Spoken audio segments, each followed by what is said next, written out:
Selamat pagi dari Universiti Utara Malaysia. Hari ini saya bersiaran langsung daripada program Unity Run 2025. Unity Run ini terbuka kepada semua mahasiswa UUM dan menawarkan pelbagai cenderamata termasuk makanan, medal dan merit penyertaan.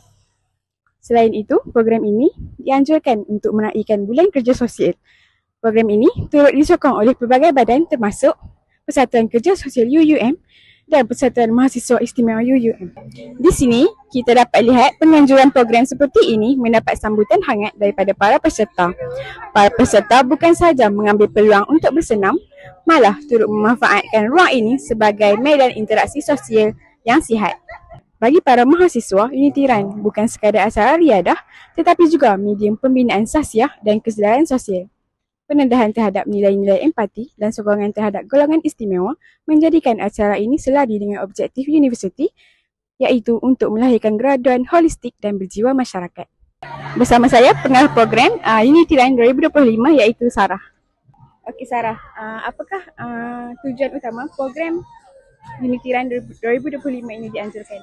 Tujuannya untuk mengeratkan hubungan silaturahim sesama mahasiswa. Lepas tu kita nak galakkan amalan gaya hidup sihat lah. Sebab macam yang kita tahu, kita sekarang ni baru lepas raya, makan macam-macam kan.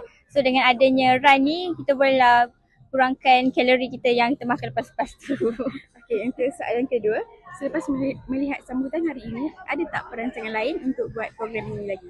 Rasanya ada lagi sebab sambutan ni pun agak bagus jugalah kan, daripada bukan daripada school sendiri, daripada orang luar pun ada. So kita pun macam dah tahu cara-cara nak minta UK semua, so rasanya akan ada lagi lah. Okey, bersama saya pada hari ini Farah Syazina iaitu salah seorang peserta Unity Run 2025.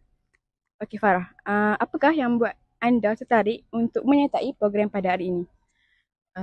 Saya join program ni sebab nak sihatkan badan, sebab program ni kan larian. Lagi saya boleh tambah kawan baru dan ambil peluang untuk kumpul merit sebab saya dah 19. Lagipun program ni jarang-jarang ada. Okey Farah, untuk soalan kedua, bagaimanakah pengalaman anda sepanjang acara ini berlangsung, terutamanya dari segi suasana? Bagi saya sangat meriah, semua orang bagi semangat, ada vibe positif dan seronok tengok semua orang enjoy sama-sama. Itu sahaja daripada saya untuk berita Aksara Minda.